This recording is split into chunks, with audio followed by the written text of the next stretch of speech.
నువ్వు ఒక చెల్లమ్మ కొమరయ్య ఇదంతా చేసిండని ఈడంటుండు వాళ్ళంటుర్రు. రేయ్, నువ్వేం చూసి నమ్మినావు, ఎవరు చెప్తే నమ్మినావు నాకు తెలియదు. నేను నమ్మా కానీ నేలు సంది చూస్తున్నా. ఆడెంత మంచోడో నాకు తెలుసు. మీకు తెలిసిన కొమరయ్య గురించి మీరు మాట్లాడారు. మీకు తెలియని కొమరయ్య గురించి నేను చెప్తా. ఆ రోజు అన్న చనిపోయిందన్న బాధ కన్నా అన్న సావుని ఎవరు పట్టించుకోలేదే అని నాకెక్కువ బాధేసింది. అసలు అన్న ఎట్లా చనిపోయిందన్న ప్రశ్న నన్ను సానా వెంటాడింది.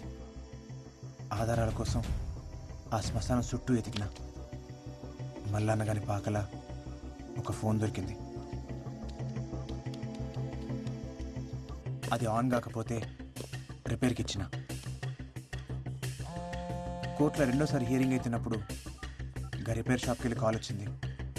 ఆ ఫోన్ బాగైంది.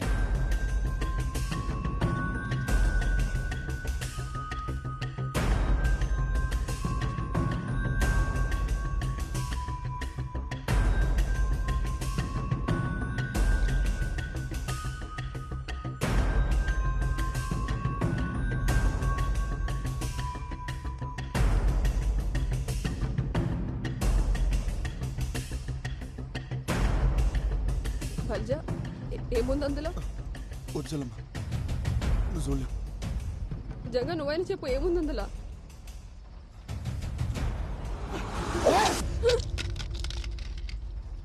పిచ్చి తగ్గింది లంచోడికి. ఏం నచ్చింది ఇవన్నీ? అసలు ఆనికి ఈ పిల్లకి సంబంధం ఏందిరా? చిన్నప్పుడు అన్న మాతో లేడు, మా పెద్దనాన్న తాను పెరిగిండు. 15 ఏళ్ల క్రితం ఒక అర్ధరాత్రి లోపలికి పో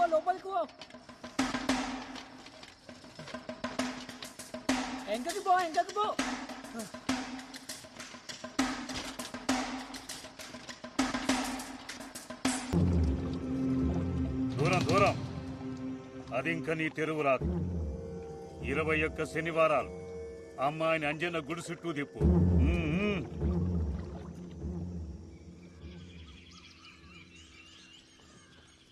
చూస్తావుగా స్కూల్లో, ఇంకేంది? నీకో చూపెట్టాలనా?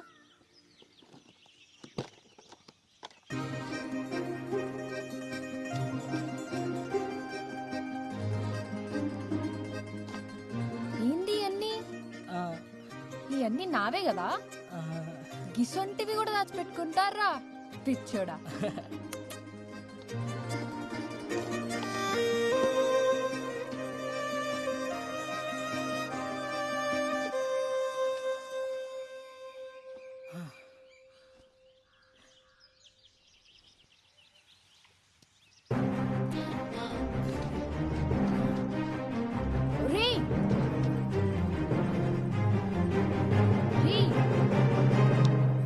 ఎందుకు పెట్టావు? నువ్వంటే నాకు ఇష్టం కూడా పెట్టినా. నేనంటే నీకు ఇష్టం లే? గందుకే కదా ఏమంటలేదు.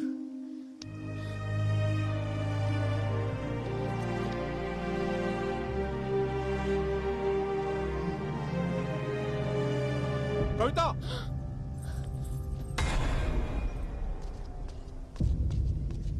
ఏం చేస్తుర్రీడా? కీడెవడు? అయినా నువ్వు ఎట్లొచ్చినావు వీడికి? ఈయనే తీసుకొచ్చిండు. ఆ పిల్ల కావాలరా నీకు? రేయ్, నీకు పట్టేరు కూతురు కావాలరా? ఇప్పుడు చూడు, చదువంతా పాడుపాడైంది. ఏడా చదువుకోకుండా చేసిన వాళ్ళు.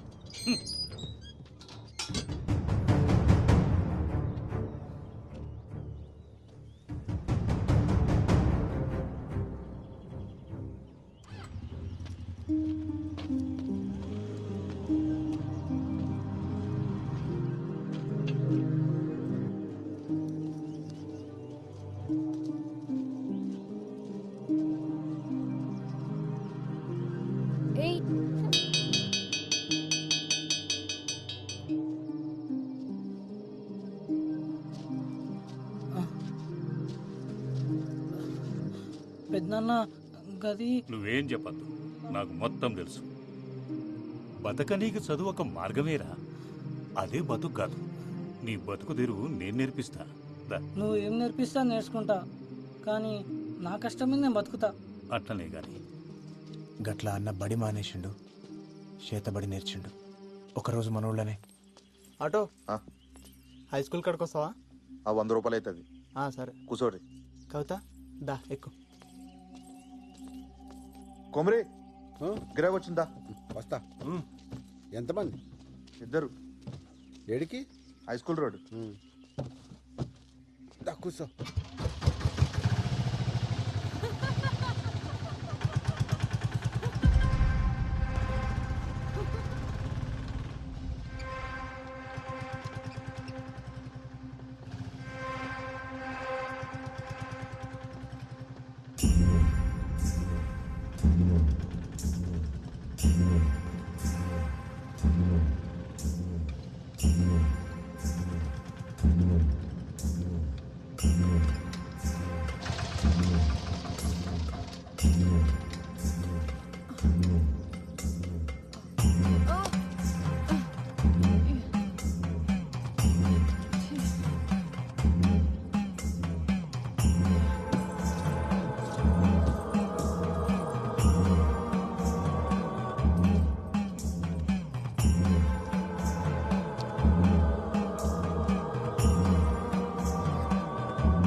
నేను అనుకోలేదు. నేను కాకుండా మనసులో ఇంకోళ్ళు పెట్టుకున్నాను. ఇప్పటికే తెలియకపోయా. ఊకొచ్చెల్లమ్మ, ఆడు గిసంటుడని ఎవరికి మాత్రం తెలుసు.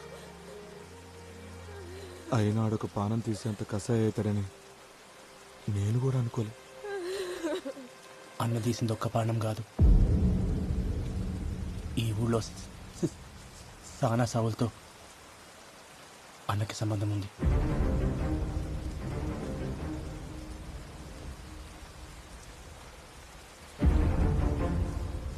సర్పంచ్ని చంపింది అన్నే.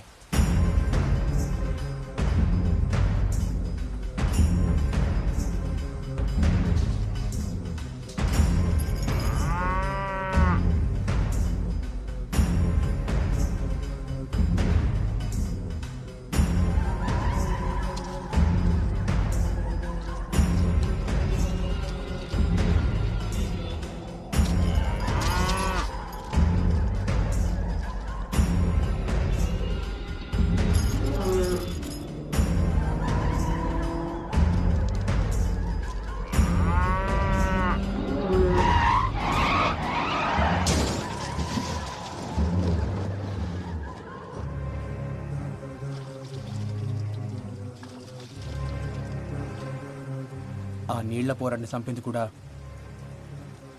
అన్ననే.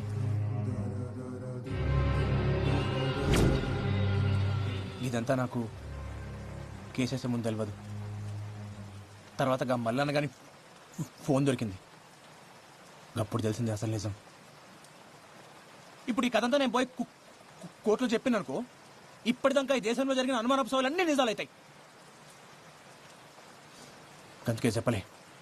అన్న సెడ్డోడో నేను చెప్తలేను. అడిగేది మంచి అనుకుండో గదే చేసిండు సెడ్డదారులా.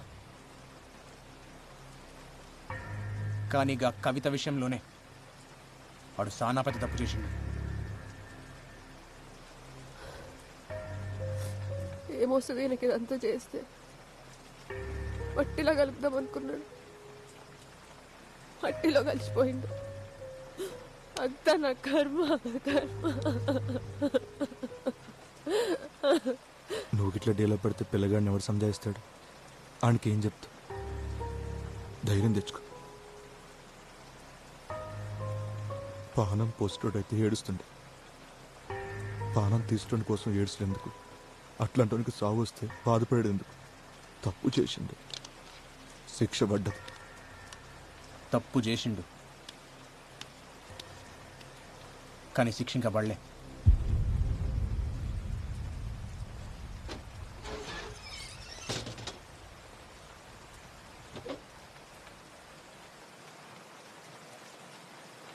అన్ని ఇంకా బతికే ఉండు.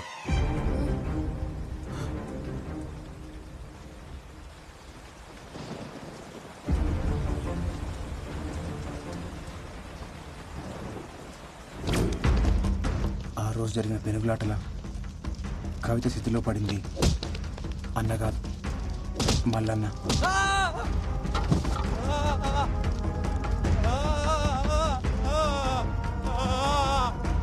అగ్గంటుకున్న మల్లన్నను చూసి ఆళ్ళోళ్ళు అన్న అనుకున్నారు.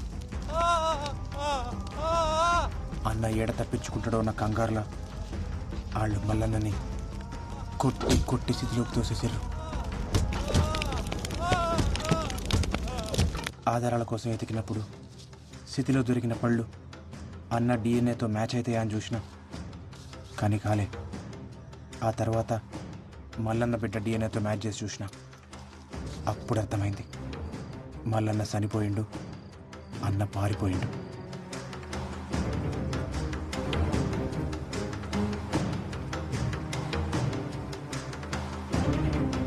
బావ బతికే ఉందా?